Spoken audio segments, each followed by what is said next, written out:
Good evening, everyone. I've been live for like 9 minutes, and I think that's hilarious. As you can see, welcome to the Essential AF podcast show. I am Lee the teacher. I am apparently running solo. Um, so, oh, wait, hold up. We might get some folk. Let me send this invite out so I can get some people on here. As you can see, I am flying solo so far. And hold on. Let me get this right so I can send it to the right person. But I'm flying solo so far. Uh, I'm hoping to get Brandon on here soon. And I just got to send him a quick email. And then we are going to rock this out. Me and Brandon, we're going to make fun of folks. We are going to have a good time. So I'm going to put a quick pause real quick. I'm going to get Brandon in here and we're going to rock this.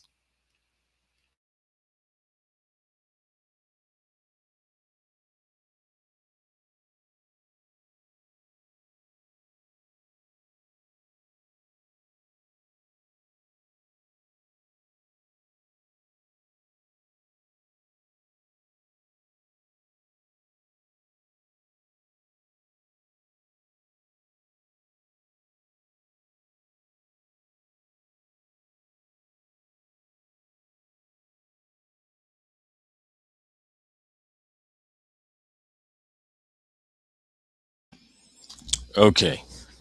So I am waiting for Brandon. I just sent out the email. Let's see if he responds so we can do this.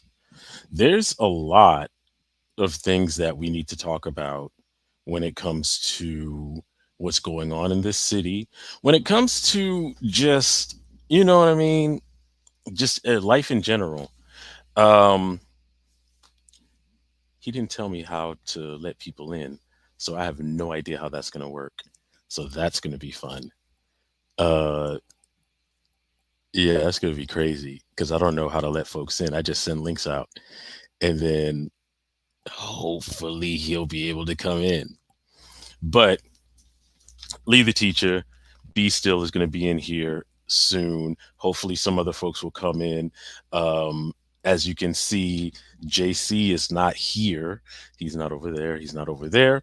He is. I don't know exactly where he is. There's been some stories. There's been some speculation. All I can really say is we wish him well. We wish him a strong recovery in his time of need. It was a very important time for him. It's a very stressful time for him as his friend, as his colleague, as his coworker, as one of his. Excuse me. I'm sorry. I'm sorry. Hold on, please. I'm sorry.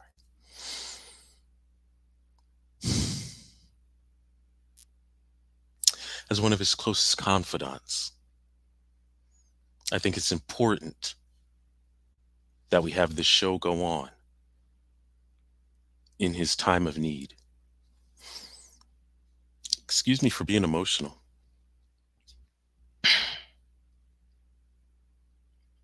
It's just one of those things where I don't know.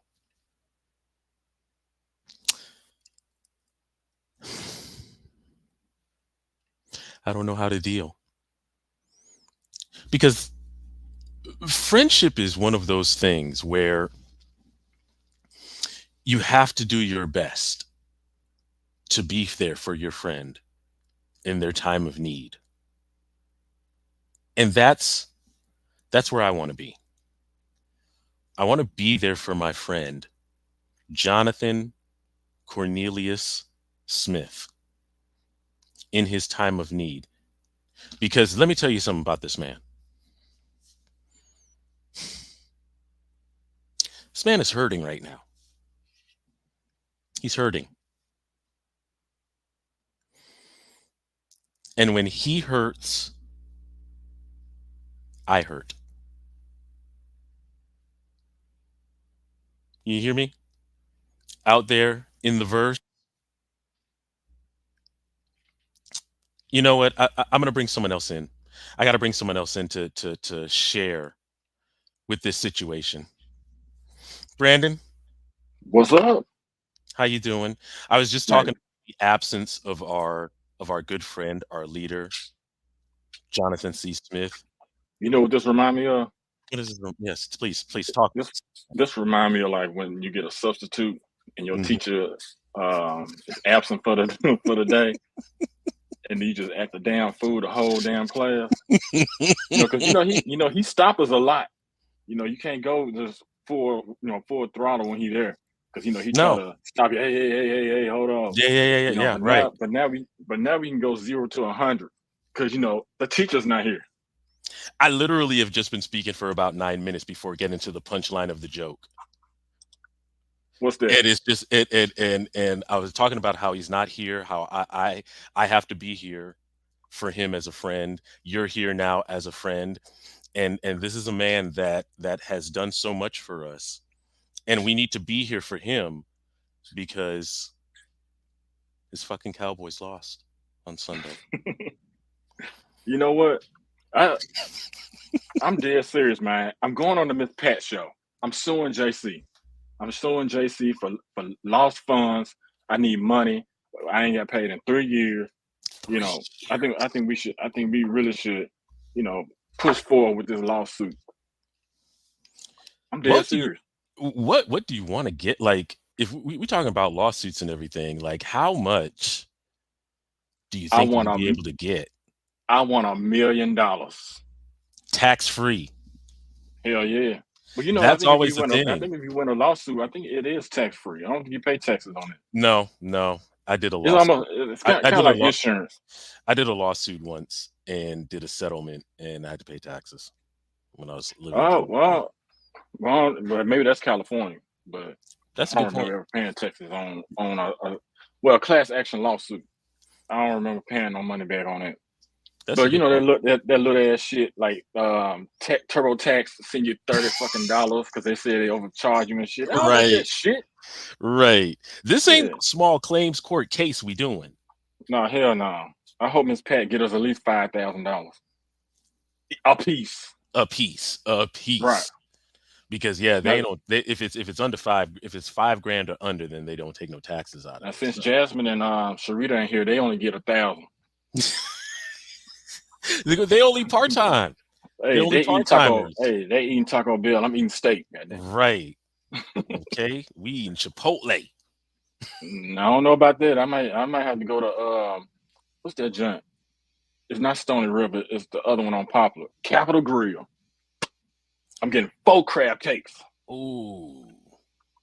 Yes, You sir. know, I don't think I've ever been to Capitol Grill. I've been down there one time, or not to eat, but I've seen it a million times, so I don't think I've ever been there. You know what? I wanted, if it wasn't so racist, what's the other one that's downtown? Um, Flight. Flight. Yeah. If that wasn't so racist, that was a place I wouldn't, I spend I my don't five. know. I don't really know about it being racist, man. You know how we do when we go in places like that. Act like we don't know how to act. It's not fucking McDonald's, man. You go in there with that McDonald's ass attitude, like you ain't never been out to eat before, smell like weed and shit. Why you don't expect somebody to say something to you when you do shit like that? This is So supposed to be classy. so It is feel that like is that the controversy with like the whole Keith Lee shit that I've been seeing? I don't know, more than likely, but I know like there's been a few places where people are complaining about restaurants saying that they have a dress code policy. They don't want you wearing certain types of things, and because of the black culture, we get offended by stuff like that. Because you can't go in there with your green striped polo, with your ankle showing khakis.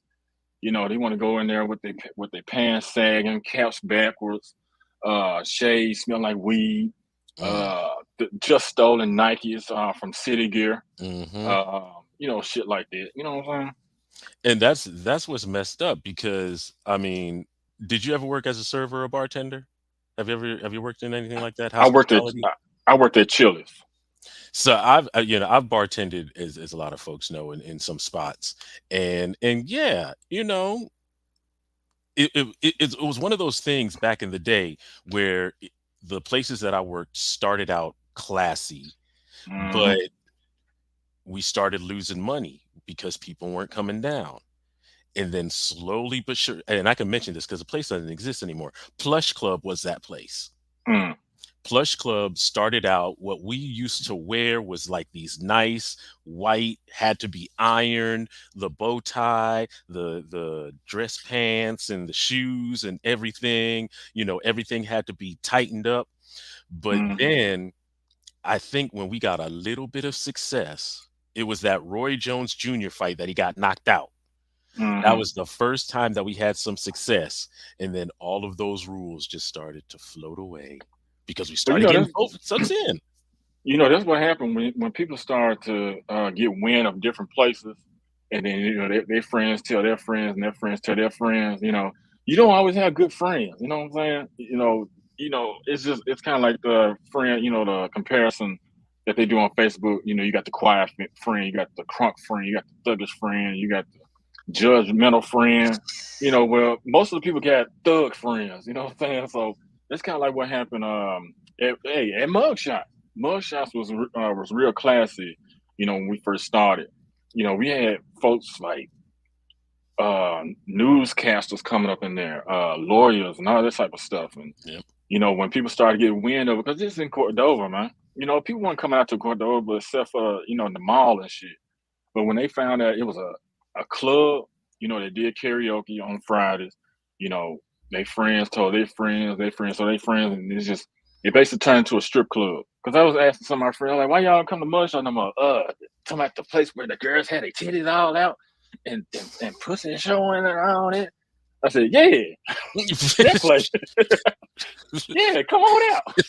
You ain't tell me about that part. That's why Yeah, I ain't never man. come out. You ain't tell me about the fun part. Oh yeah, man. If we did tell you, man, you still want to came. Hey, but they did I have a probably would. cigar room. They had a Yeah. cigar room in there. You probably, Oh, yeah, I would have go. yeah. It was a nice little size too. One the size of the red bar, but hey, maybe about a third of it. But I don't, for me, I don't need it to be that like, because come on now, if it's gonna be a cigar room, it's more than likely gonna be me in that cigar room by myself. You know what I'm no, saying? they had that joker packed out, man. Oh, for Because real? yeah, it was packed out. Even people who didn't smoke was in there. It was just I don't know. I think people was trying to turn it into like a boom boom room or something because there was some stuff going on up in there. It didn't need to be going on up in there sometime. It's trying to But bring back some 152 type shit. yeah, but like what we saying, like yeah, I used to work at Chili's, and it's kind of like when you see us coming in, you be like, oh fuck, So you just kind of got to make sure that you kind of like on point, especially when you're dealing with us. Like I know, like when I go somewhere, you know, um, you got to have the napkins on the table. You got to have the silverware on the table. You got to have the straws on the table. So when I used to be a server, the first thing I would do, I would bring some napkins, this thick, put it on the table. Straws, even if it's two people, I bring like 10 straws, Hmm. and make sure they have silverware and stuff like that. You know, still didn't tip, I was just about to but say we but we it's when just and the thing that's messed up, like there's levels of truth to it because when like you said, we had to be on point when it was us because we were mhm. fighting for a tip that we knew was probably not going to come. Yeah, we weren't gonna get it. And I remember, and I got to give props to the people that ran Club Senses because I Mm, worked there for a while too. And Sundays was our night. That was the yeah. night that all the black folks came in, was Sunday nights. And what they ended up doing there for the bartenders and for the barbacks is they gave a percentage, and they put that percentage on the check for how much was sold because they knew black folks wasn't tipping. Hmm. So the bartenders made like, in their sales, so let's say they sold $1,000 worth of alcohol and food, they would make 5%. off of Mhm. off of that, and the server and the barbacks would make like 2%. Mhm. Not a whole lot, but it was still something. You know what I Right. mean? And Right. and I think that's why a lot of people loved working there because Friday nights they make their money, Saturday nights they make their money, Sunday nights it would be packed. They wouldn't really be making their money, but the money would show up on the check. Right. And a lot of people, a lot of places needed to do that. I know Madison Hotel before they changed, and I worked there. They did that as well. Put a percentage with the tips. I think it's necessary, man, because it's like people are like I shouldn't have to tip. I shouldn't have to tip. They didn't choose. Hey, they chose that job. I'm like, what kind of stupid ass shit is that? And then because you can easily just cook at home, but if you having somebody who's actually serving you, cooking your food for you, man, I mean that should be on top. You should be able to budget. How much money you're gonna spend when you go out to eat because like if you go to an expensive restaurant, you're gonna spend maybe let's just say for 3 people, you may spend maybe 125 something like that automatically. Say, hey, okay, so I'm estimating I'm gonna spend about 150, give or take. Let that include a tip because people not out here working for free. And then when you add the tip on there automatically, they looking at that shit like, oh, they ain't getting none extra. But I feel like they did a real good job. I do pay a little bit extra, because 100%. yeah, because they only making so much money. They're not making $15 an hour like funky ass McDonald's, because McDonald's still be fucking up, especially the one on Jackson. Shout out to the one on Jackson. I hate y'all. Y'all suck. Well, no, there's which is the one that's on Covington Pike. The one that's on Man, that Covington Pike, ooh. that one, I don't like that one either. I got a And the story one about and the one McDonald's, that's man. there's one that's close to me on Summer. I went to the one on Summer, just off of a whim, and they was like, I'm short staffed, I'm short staffed," and I was like, "That's a you problem. That ain't a me Mhm. problem.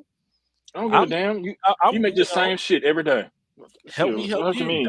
What you mean short staff? Nobody says that when I got 3 other teachers that don't show up in on my team at work.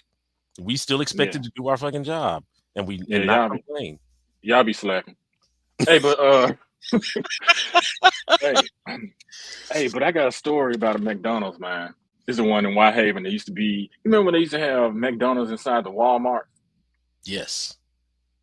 Some would have Subway, some would have American Deli. Well, the one in Whitehaven had a McDonald's, right?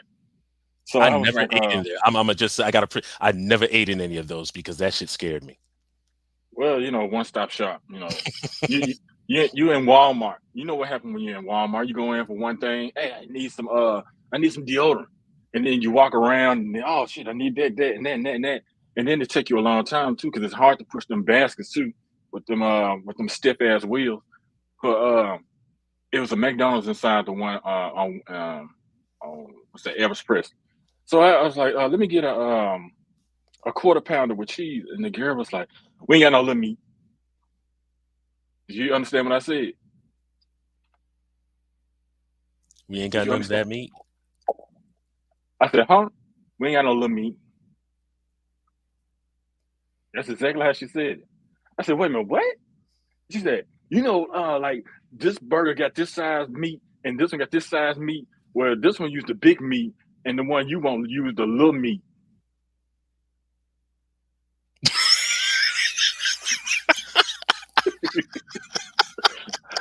I said, oh, you said y'all don't have no little meat. Oh, okay, okay. I got you. So you don't have you got the quarter pounder, but you don't have the half of the quarter the half of the quarter pounder to make the McDouble. I got you. Okay. I was like, that girl was like, we ain't got no little meat. I was like, that another language or something? Because she said it so fast and she said it all together. It was like Mhm. teachers. It was like a teacher's worst nightmare, like a run-on sentence. It was like, how you keep going, you don't stop, and no periods and Mhm. nothing. Until you Do try to breathe. hey, collect $200. Do not pass go type of shit. She was just like rolling with that shit, like Twister, Bone Thugs and Harmony. We ain't got no limit. They're like straight up mumble rap. And I said, oh, okay, I got you. You think I ordered some shit? Hell no, I ain't ordered shit from there, man. Walk clean up out them up. Hey, tell me where the McDonald's at now. Gone. The shit, the place where the McDonald's was kind of like a, you know how the food stamp office look? Mm-hmm. It looked like the food stamp office right there. I don't know what they gonna do with it or whatever. It looked like they could have changed into maybe like a vaccination clinic or some shit. That's what it looked like. It's But crazy because we're talking about food. Essential AF podcast. Leave the teacher, be still in the building. JC crying in the corner because the Cowboys lost. Sharita and Jasmine relaxing. They deserve a nice little rest. So we'll see them next week. But we holding it down. Um, it reminds me of, because we're talking about takeout food. We're talking about uh tipping with takeout food. But what happens when your car gets stolen when you're getting some takeout? There was this story that I saw this morning that made me die laughing because it just screams stupidity. So it was either earlier this morning or yesterday. Gentleman had his 2016 Lambo, red Lambo, ordered some food. This was in Midtown area, Cooper Young Midtown. mm, He goes in, he sees the 4 patrol cars out there, and he says, "Cool, my car is all right." Runs in there to go get some food that he ordered, was in there for a half hour. So mm, clearly he didn't call in first, no. but he goes in there, waits a half hour, sees the cop car, thinks everything's cool, comes back out, car stole it.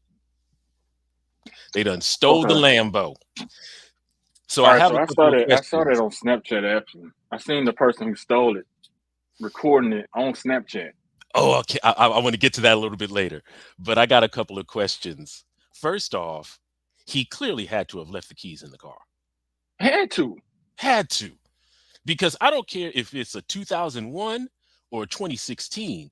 Those Lambos should be difficult to steal, right? I don't know, but this is what I don't understand.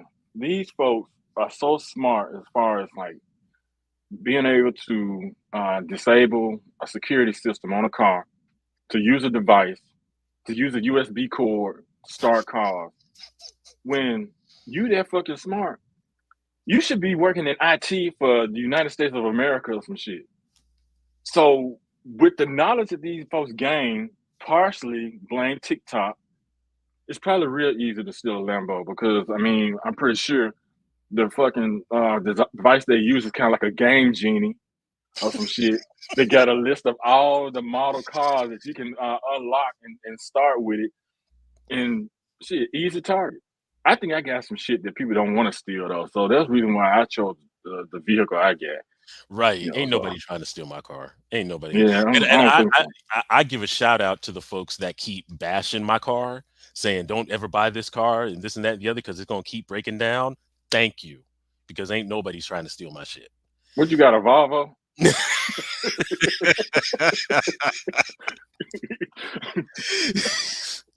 No, Real. I got a Geo Metro. It's about this big. No. Hell no, nobody don't want that. That man got a killer clown from outer space I car. got a Hot Wheel car. I got a That, that car. that Geo Metro, man. Look, look. But one of the things that I thought that was really funny about the story is, and it's on the website, WREG's website. The Lambo's worth 250,000, and this Mm, actually can go back to tipping too. The reward he's offering, $5,000. saw that. Yeah, it definitely got to be more than that. What the fuck? You know, 5 grand? I've been seeing a lot of like real expensive cars in Memphis, and a lot of people was like, "Why would they drive that in Memphis?" These folks, half of these folks don't live in Memphis. If they do, they live close to like the White Station area. You know, where those big ass houses at, or they Mhm. may live in what's that area in Midtown? Uh, what's it called? By the Pink Palace. Oh, I know what you're talking about. I don't remember the Yeah, name, but yeah, that. it's blocked Um, off. Everything is yeah, yeah, blocked yeah, off, yeah, yeah, or they got Fort Knox type security yeah. Or they and live off Central or something like right, that. gated communities and stuff like that. These folks live in Lakeland, Oakland, Right. Arlington, Collierville. They know it's a war zone out here in Memphis. You gonna bring that shit to Memphis? I don't give a damn if you in Midtown. You may think Midtown like the safest place in Memphis because you got the really, really nice people that lives in the area that really don't want to bother nobody, just want Mhm. to be free, get it, Right, right, But look, these folks everywhere. They downtown, they in the Haven, they in North Memphis, South Memphis, Westwood. Don't bring no car like that. I'm pretty sure this person is a probably a wealthy person. I know they got a Toyota Camry at the house. at least. I know they do. A Corolla or something. Maybe even a Subaru. They might have a Subaru. That man has That's it. what I thought you was gonna say. I Get the thought you was gonna say you got a Subaru out. Subaru. No, I ain't got a I Subaru. thought you was gonna say. I thought you were gonna say you had an Outlander or some shit. An No. Outlander Subaru. 5-year top car safety or Right. something. Like, Got a Pontiac vibe. like, a lot of people only drive them junks. They live in Colorado somewhere. No, Some but shit. I was thinking about that too. I mean, you have to know where you live.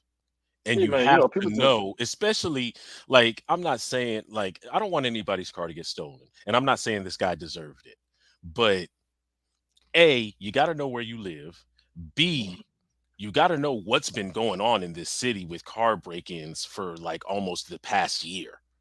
Like nobody right. would say. I mean, over a year, it's almost going to be a year. And I say it's going to be a year because next month it'll be a year since my window got busted out. Mm, So you have to know what's going on. And right. just because this was the part that made me laugh the most was that he saw the 4 cop cars there. And I'm sorry, that's some fucking privilege ass shit to Yeah, think it is. that you see some 4 cop cars across the street and be like, oh, my Lambo's cool. Those cops will protect those cops that even though we say some bullshit about the police all the time, are gonna take time out of their lives and be like, ooh, Lambo, let's watch that. They're gonna be posted up by like this. Right. Like they security in the club. They Man. probably was just heading. They probably was just heading out as soon as he walked in. You can't rely on that, man. You can't They was rely probably like, like I think that's the reason why it's like a huge presence in like corner stores and stuff. People feel a little mhm. bit more safe when they see a police car out there.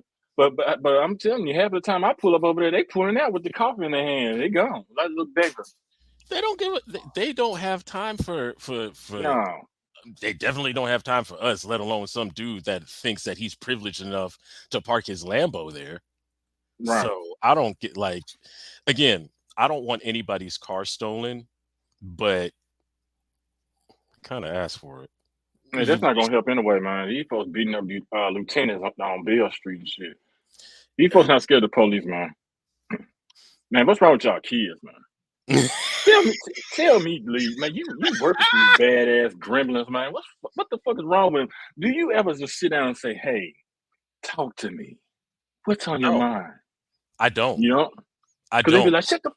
like, "Shut the fuck up, bald headed." No, you know what it is? I'll tell you what it is. It's not it's not that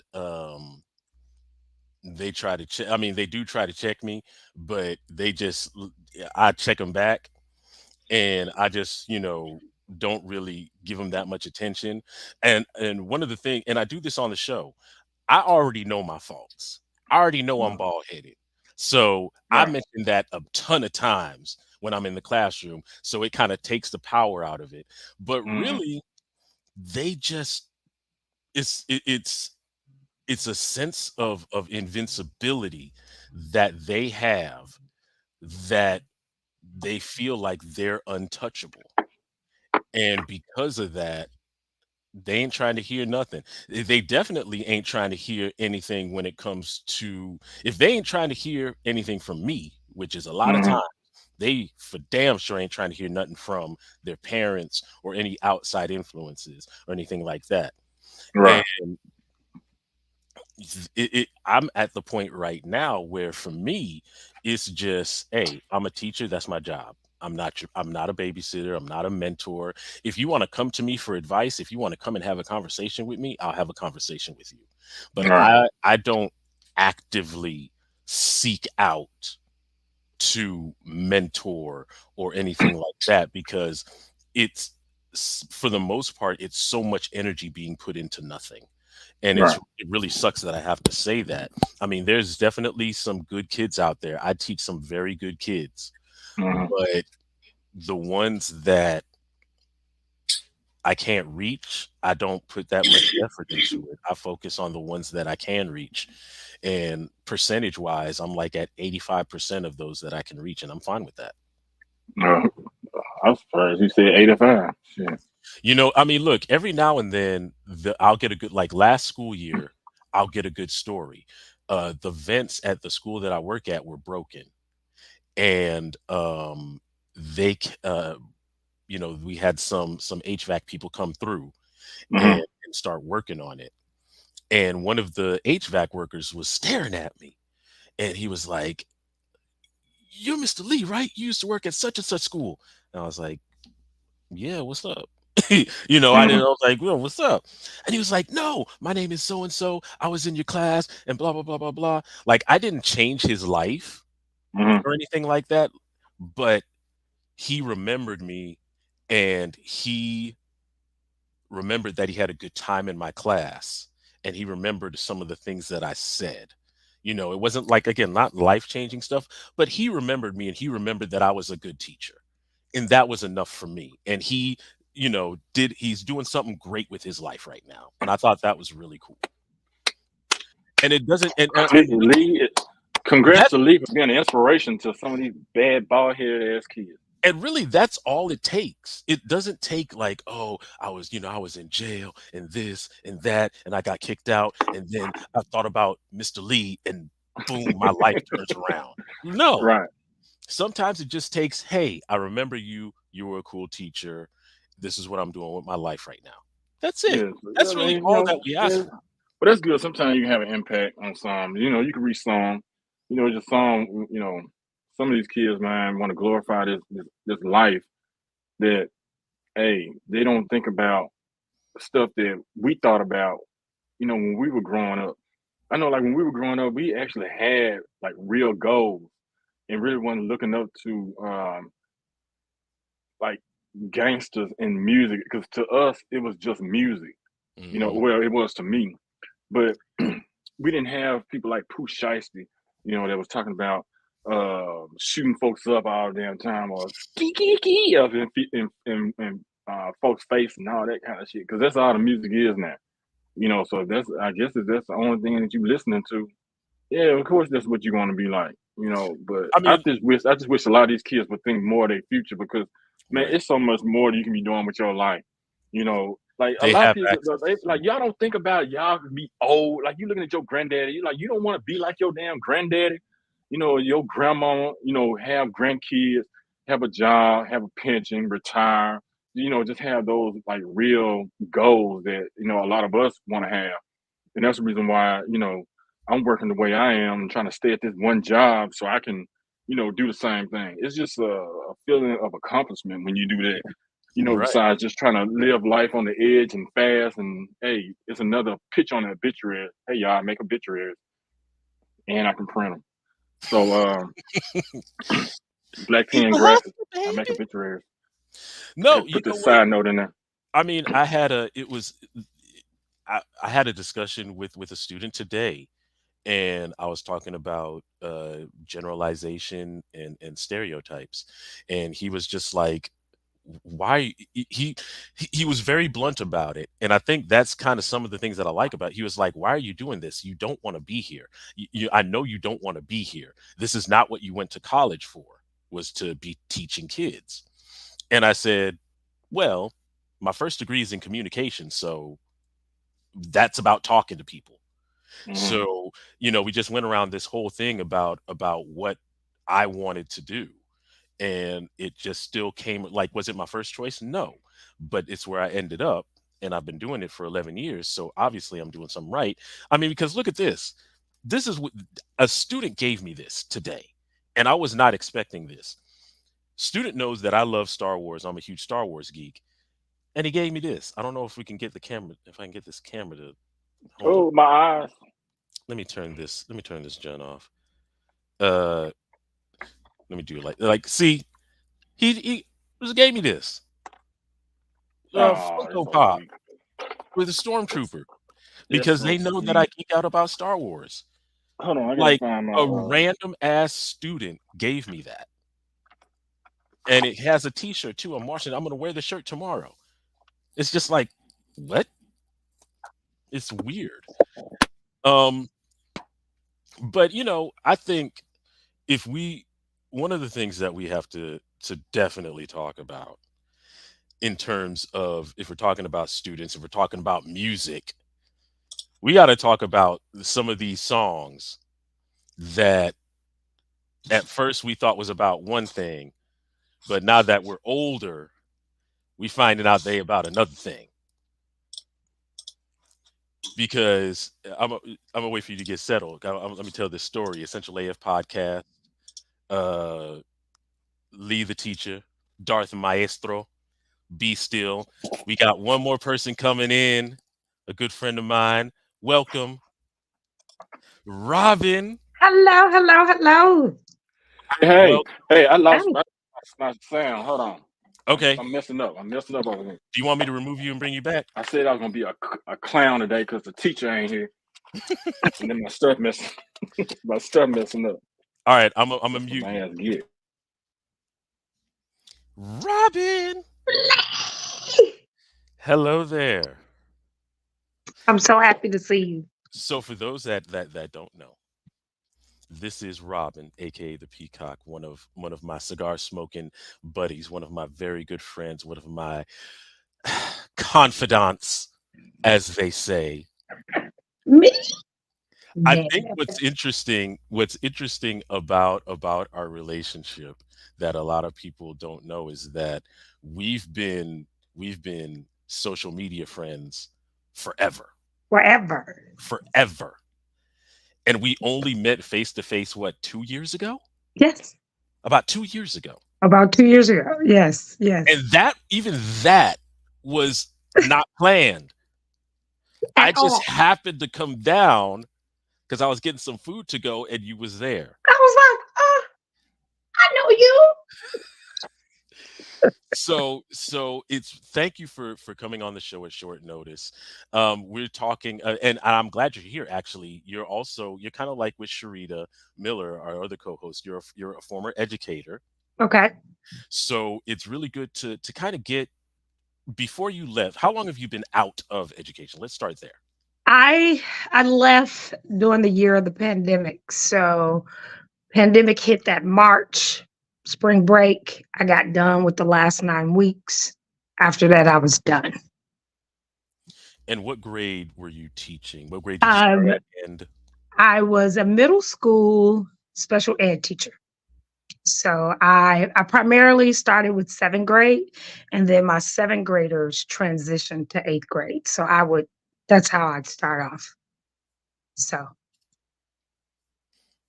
okay, hold on.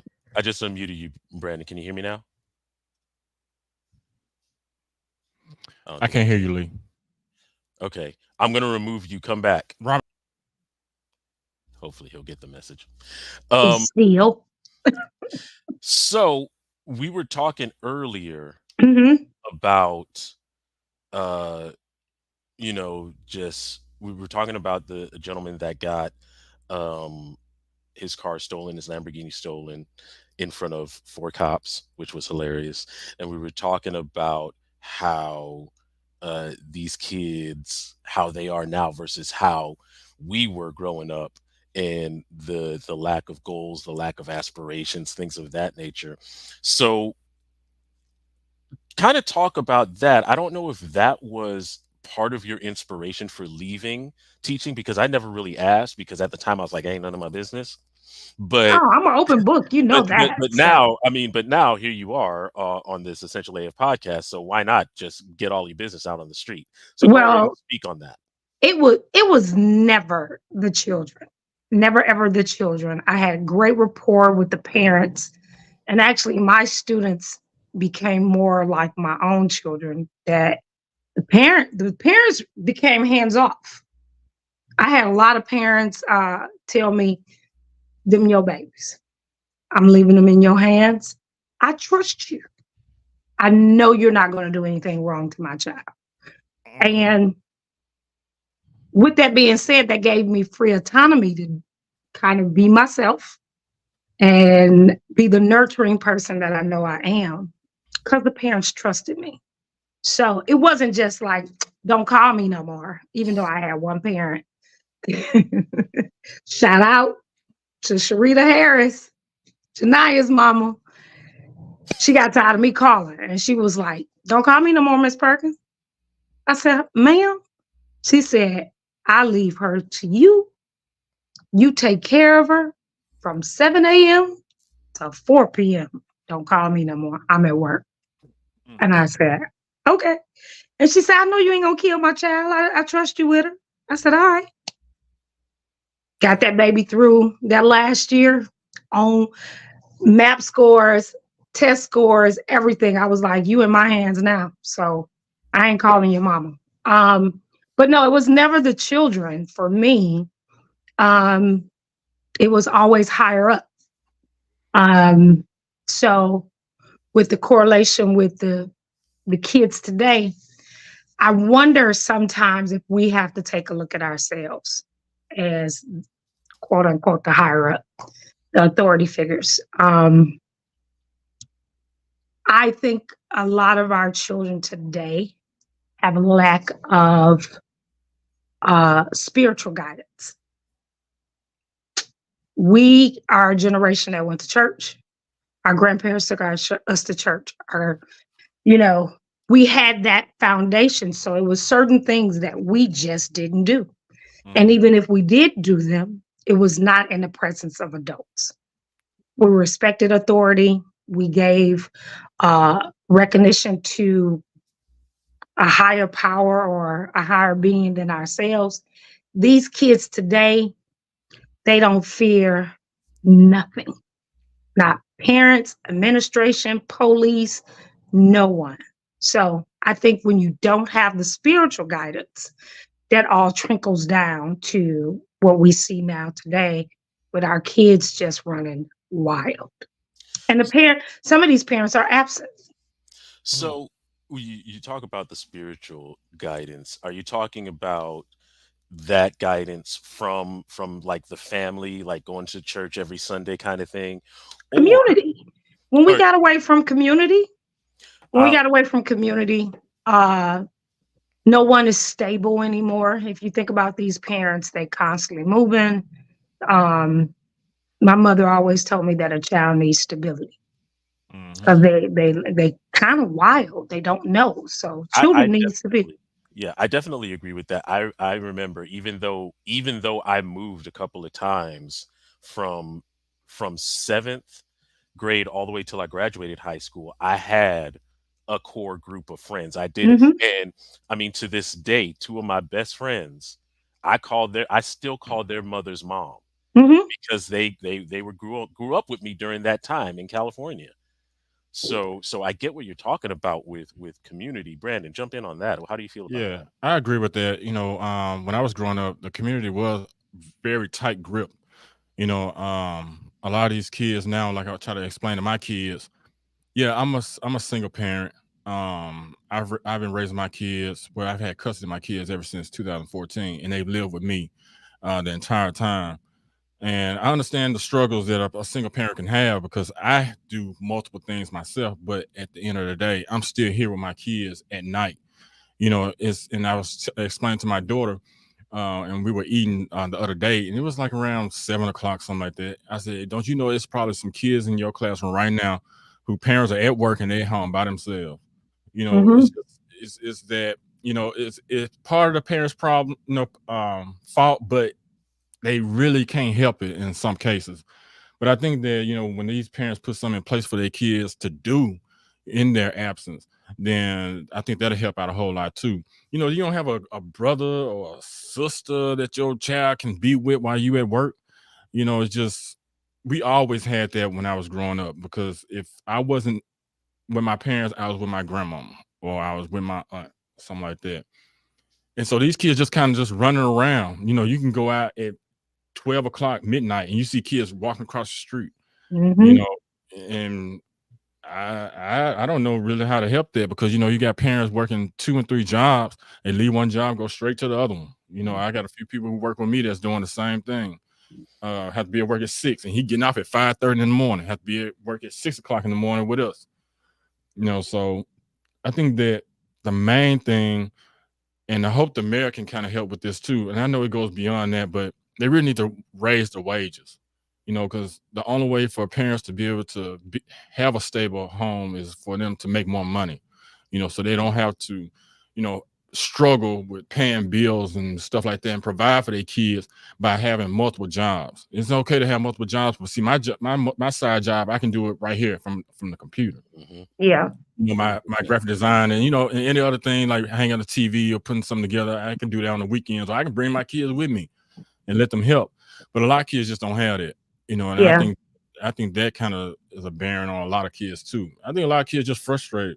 Well, I grew up in the projects in Chicago, so 70s and 80s kid. So I'm going, like you said, what systems are you putting into place that can help you, even if you don't have the father or the mother in the child's life? You have to invoke the community. My mother wasn't always home. We got out of school at 2:30 in the afternoon. Mama wasn't always there, but I knew if Mama wasn't there, I could go next door to Miss Cox's house, and Miss Cox gonna make sure I give me a sandwich and sit at that table and do my homework till my mama or my big brother or my big sister show up. And once again, that's community. 100%. That's community. We knew who house we could go to. Or I can grab my bags and I can go to my buddy's house and sit at their house after school till my mama and daddy got home. Because back in the day, parents worked 2 jobs. Mm. They did what they had to do, but we also parents parented. Mhm. They Yes. did. That's another I'm thing. glad you brought that up. Because Parents that was- parented.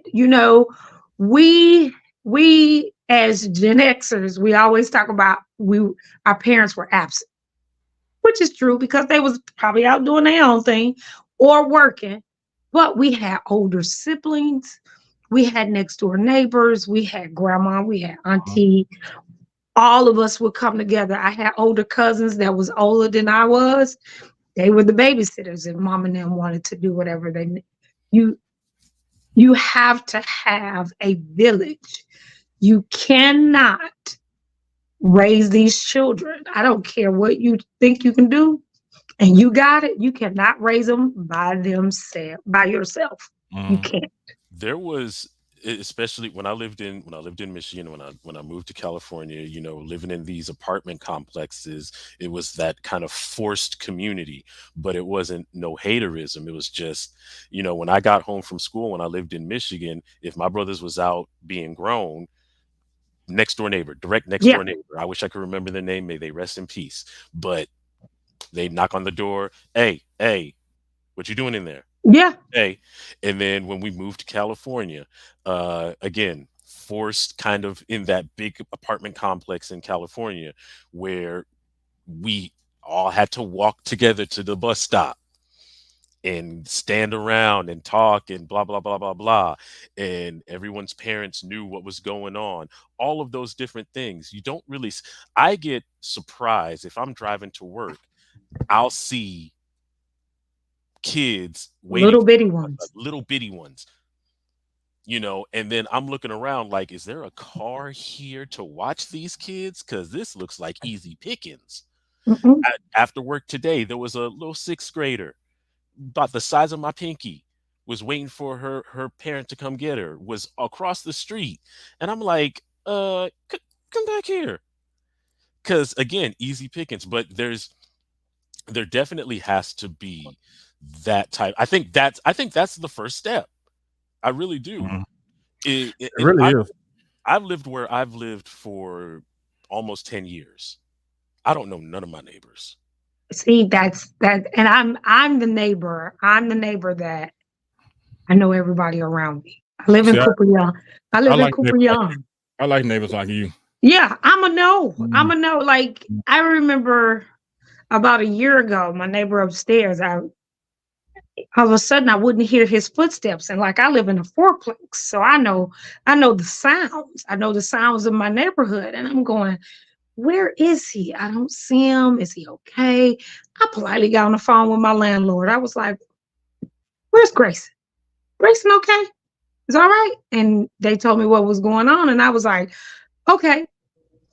Just like I know my neighbors that live up the street and around the corner because hey, how you doing? I'm gonna let you know. When I see I'm one of few blacks that live in Cupion, when I see other black people, Mhm. Wakanda forever. That is and you know what? That is a huge, and I'll take some of the blame for that myself because my area is heavily Latino, Mhm. so there's definitely a language barrier. But at the time, I would say there was probably about 4 or 5 black families that lived on my block, and I didn't. I won't say again. I take some of the blame. I never went up to him and it was like, "Hey, what's up? I'm Lee. I live down there." Yeah, But I acknowledge their existence. Like when I would see him, I'd be like, "Hey," right, right. but that didn't happen.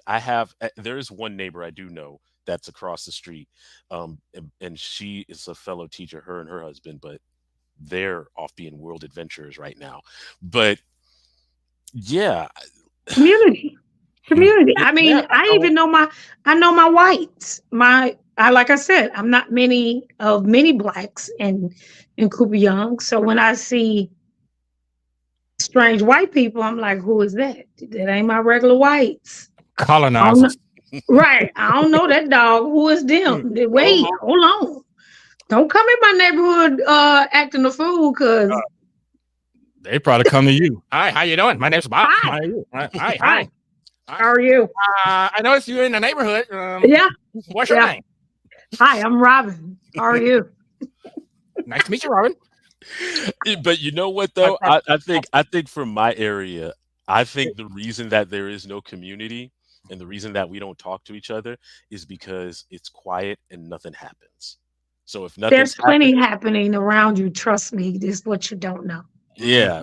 But it's not. We're not making like we ain't making the news Right. and this and that and the other. So because of that, everyone's like, well, I'm just go. We cool. We cool. We cool. We cool. I'm the neighbor that stands out on. I'm that nosy neighbor. I'm gonna stand out on my porch with my hand on my hip, looking.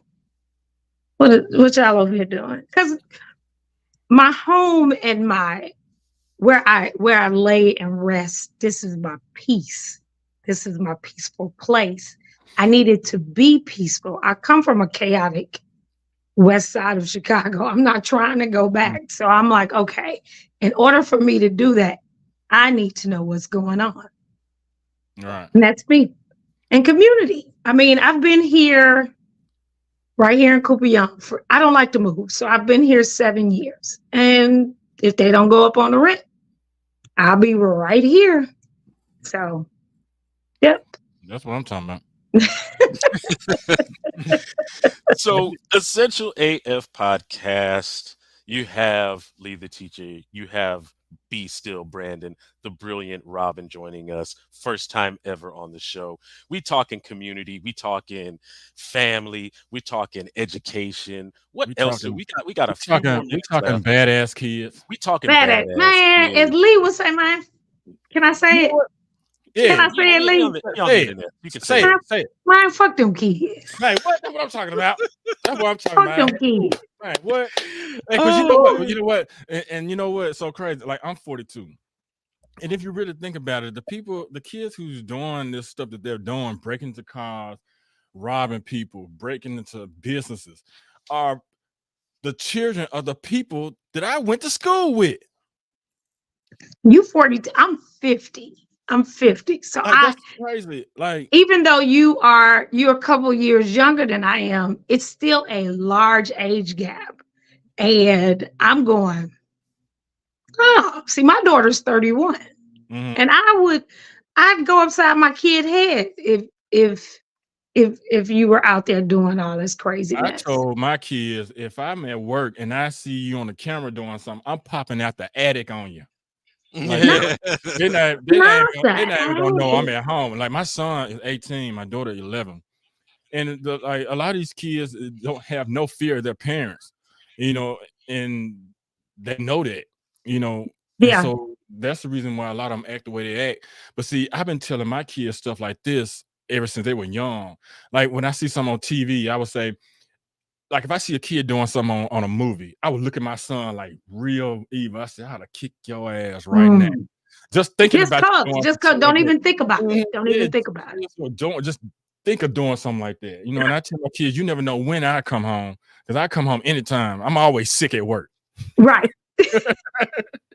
So I come home anytime. But you know, it's just a lot of kids just don't have it. You know, and you No, know, there's no level of fear. There's these no parents, level of fear. There's and they lack start of being like parenting. best friends with their kids too. You know, it's almost like the parent is like the sister or the brother or something. You gotta stop that. You know, because I I mean, mean, I'm 50 and my daughter's 31, getting ready to be 32. I had her at 18, and I hear so many times people say babies having babies. I was like, mhm, I was a baby. I was mhm, all of 18. right, However, I took parenting serious. right, Even at 18, I was like, all right, I'm gonna be somebody's mama. This is what this entails. Here's this person looking at me. I've got to give this person some guidance about the world and things like. And then again, I had a good mother, so right, I had a mother that parented. Um, and you can't be selfish right, when you are a parent, because it's no longer about you. It is about the child. right. And a lot of these parents today, they just want to do their own thing. Yeah, I think it's like, I feel like when you become a parent, it should change you. Hmm. But I think like a lot of times people have these kids with these ulterior motives. Like I know a lot of them who just have kids just to get income tax now. You know, so they really don't care about them damn kids, really. So that's the reason why a lot of them, like, I don't give a damn what Lil John doing, as long as it ain't messing with my pockets. You know, I don't give a Yeah, damn what he do. You know, it's some parents who don't care if their kids get locked up. They probably happy they locked up, you know, because that's yeah. one less stress off them.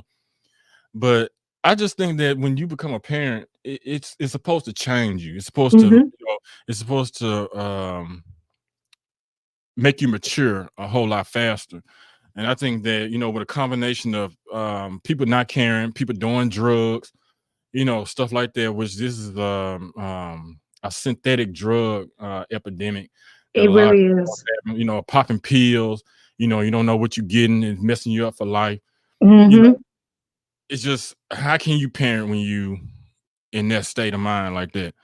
You know, so Nah, until all that change, and you know, they start to, you know, have resources for these parents, you know, have resources to teach people how to be parents, you know, stuff yeah, like that. parenting classes. You know, If because you're we fast passing out, teach us.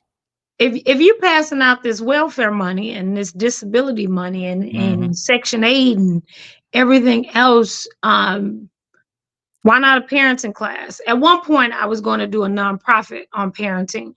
And I still may end up going into it, opening up a nonprofit mhm, that teaches mothers or mothers to be certain things about how to run a household, because a lot of these girls don't know.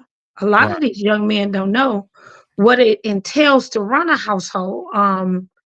And like, for instance, if I go grocery shopping and I see um, a young lady with a cart full of junk food, junk junk junk food. food. So there you go, Lee. Yeah, I wonder what yeah. happened to you. Oh my goodness. But I yeah, I mean, apologize. they don't Just even know leaving, how. just leaving and say bye, no home Didn't training. even say bye. Didn't That's even. that's part of the problem right I there. wasn't raised right. Nope. I believe it. Need a whooping. I need a whooping. Well, the Mhm. bad part about that, she might take the whooping. So Yeah, I don't. you're gonna be like, harder, harder. That's it? That's all you got. Really? Can you use the buckle? Oh, How about her? Look, I'm sorry. I apologize. But look, even though I wasn't here, I was listening to everything that you guys were saying, and everything that you're saying was 100% facts. So I just wanted to give y'all your flowers on that, because everything that you were talking about was fantastic. Yeah, parenting is not easy. Trust me. It ain't for the weak. I was 18.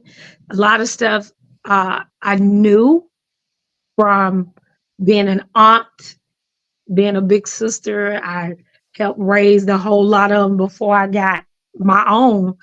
But once I got out there on my own and left mama house and left her nest, and I was like, whew, now here it is. Somebody is looking to me. But I never was my daughter's friend.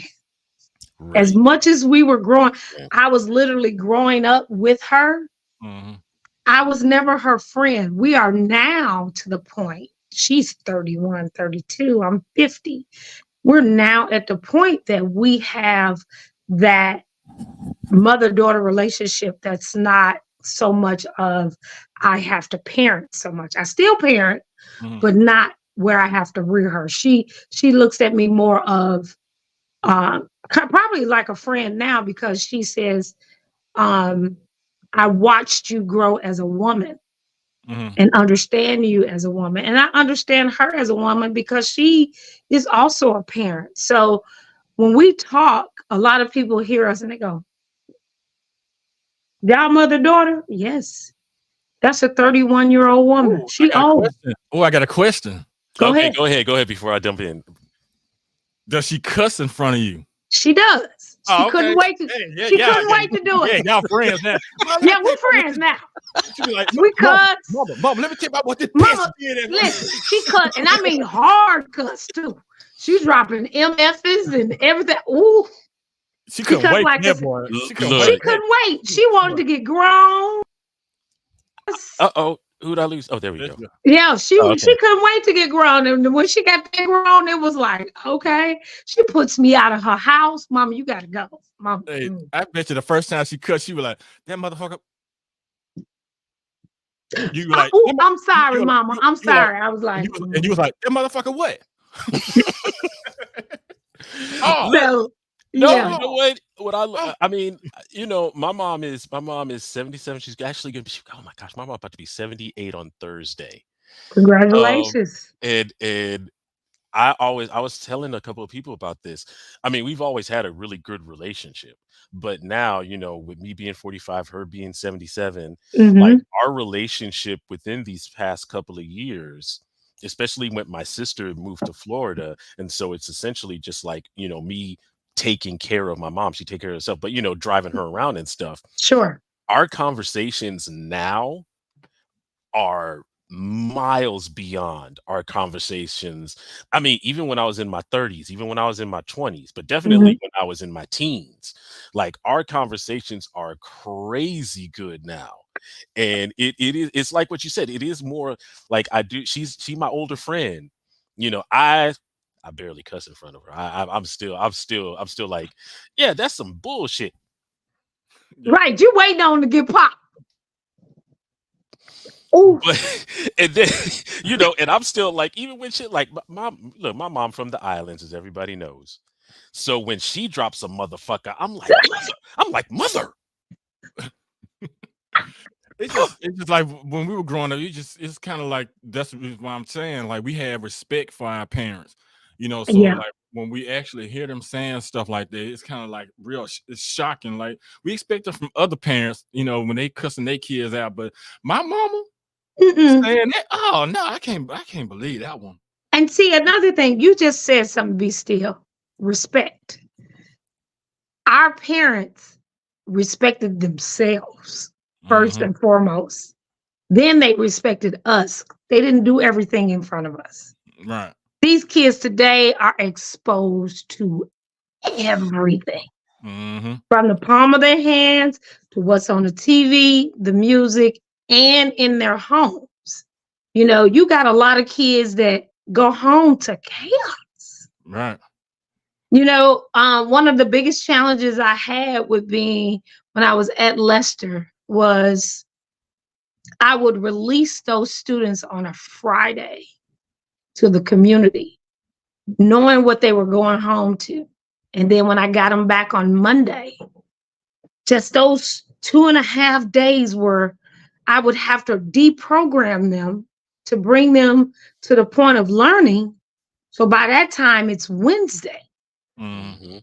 It's Wednesday. I can maybe cram in a day or so of lessons, get them to the point, turn around 2 days later, I got to return them back to the community. And they were going through, some of my kids were going through so much Yeah. in Binghamton and other parts of the city that it was such a challenge for me, but I was up for the challenge. But I couldn't deal with that and the administration Yeah. down my back. I was like, one or two gonna have to get. Right. Right. So That yeah. administration, boy. Whew. Hey, I always say, and I'm gonna stick to this too. Not saying I'll ever be a supervisor, but when you go into supervisor training, you are in training to become a villain. Yeah, Ooh, I that like you that. are correct. I like that. I like that. That makes so much sense. Mhm. That was a gem right there. Yep, Yeah. you That are was a correct. gem. Yeah, You because are it's in like, training to be a villain. it's like all across the board. Like every time I deal, now I've had a good supervisor in my last position because I've been in my job for 12 years and I've been in 3 different departments. In my last department, I liked my supervisor, and it was a woman too. But let's just say all supervisors are not cut from the same cloth. And it's Mhm. almost like these jobs teach these people how to be a villain. You know what I'm saying? Like how not to have empathy for people, how not to have sympathy for people, because people fail to realize that before they became a supervisor, they was like me.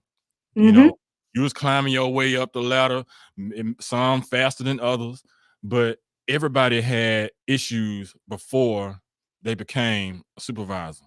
You know, and so sometimes you have to put yourself into, you know, the people that you're that's working under you. Um, you know, put yourself in their place because it was one point in time when you was going through that same thing. You know, but it's like when you when you become a supervisor, it's almost like they deprogram you and say, forget all that shit, fuck all that. You Right. know, it's just like I don't understand why it's like that. And I tell people all the time, I'm real vocal about, you know, my supervision, and they be like, how you like it? I hate it, you know. And I just tell people just straight up, it's just straight up like that. You know, and even if she asked me, I'm like, you don't have no type of empathy for nobody. You don't have no sympathy. I don't think you really even have leadership skills. I think that you just got pulled up in here because they just want an all women's crew or something like y'all. I don't know, y'all trying to be a Charlie's Angels or Destiny's Child up in this motherfucker or what? But it shit ain't working. You ain't got no leadership skills. You never been a Girl Scout. Not Girl Scout. All kind of shit. You can't lead me to the water or shit. If you look like Moses, I wouldn't believe your ass. I wouldn't follow your ass down the Red River or shit.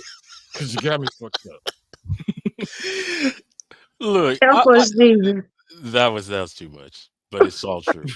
Look, I think, you know, and we got to get up out of here. This has been great. Essentially, a podcast. Leave the teacher, be still. Robin joining us, super special guest. Robin, thank you so much. When it comes to it's the money thing. That's what it is with the supervisors. You know, when I worked for MSCS, the people that we hated or couldn't, that got on our nerves, it wasn't really the vice principals, assistant principals, and the principals. It was the instructional coaches, Oh yeah. because those were the ones that started out at $25,000 a year, and then they knew someone that worked at the building, the education department, and became an instructional coach and went from $25,000 a year to $80,000 a year. So they was Mhm. making good money, and now they lured it. Like, you know, what is that picture where it's like those Victorian people and it's like looking down upon others, Mhm. that, you know, like that's what it is for some instructional coaches. They just look down upon the regular teachers like, you guys are such fucking peasants. You should Why be able to do this. why am I wasting my time upon you? So that's definitely the villain role. Like Yeah. if you're talking about origin story, it's instructional coaches in education. I'm gonna get in trouble with that. My instructional coach at my current school is great, by the way. If she ever sees this, you're awesome. But Mm. but Yeah, that's throw that in just there, huh? they get that bump, that money bump, and it's like for me, this check for me, I Man. don't have to do the check cashing places. I don't have No. to I go don't to have to them tra- payday I don't have to loans. I don't have to use a title for a title loan. Right. I Right. don't have to do no Get your title title loan. back with Title Max looking at it. Right. I could move into my own apartment. I ain't gotta stay in my mama house no more. I can upgrade to a Right. 2-bedroom and use my other bedroom as a walk-in closet. I can hire a babysitter. Whoa. Is could this put- what life is really like? I I'm can a put premium gas in my tank. I'ma fuck all these motherfuckers up now. Mhm. It's my time. And then you get somebody like me that come through the door and look at them like, mhm. But look, You don't know nothing. You don't know no more than I do. you ain't know that. You don't know nothing. But yeah. It's been a great show. We came in trying to make up for the loss of others. Like I said before, Jonathan, Our instructional coach. our instructional coach, Jonathan Cornelius Smith. Yeah, with his little designer belt. Designer belt that he bought on Third Street. Oh, dang, Robin. You know what? Actually, I really am glad you're here. Why? Jonathan is a fan of your team's mortal enemy. And I think before we let you go, I would be remiss if I didn't let you do this. I would feel like such a terrible fill-in host if I did not let you do this. Robin, before you go, can we get a Fly Eagles Fly? Oh, sure. Fly, eagles, fly on the road to victory. Fly, eagles, fly. Put them touchdown, 1, 2, 3. Hit them low, hit them high, and watch those eagles fly. Fly, eagles, fly on the road to victory. EAGLES, Eagles! Go Birds! He is Fly not that gonna star. He is not gonna Ladies post and this. gentlemen, the brilliant Robin, thank you so much for coming on. We'll see you soon. Jonathan, that was just for you. I don't know who you are, but listen, I'm just saying, y'all been going to the Super Bowl for how long? I'm just saying. This is probably my Who's- last show. Who's saying? Hey Lee, I'm telling you, he's not gonna post this one. Show ain't America's team. He already got it's already on YouTube. Oh, I should have said that stuff too. Subscribe and like us on YouTube, blah blah blah blah blah. But it's already on YouTube, so it's good. It is what it is. Robin, thank Drop you down so and much. get your eagle on, girl. Drop down and get your eagle on, girl. Drop Mwah. down and get your eagle on, girl. Oh shit, she went St. Louis on his ass.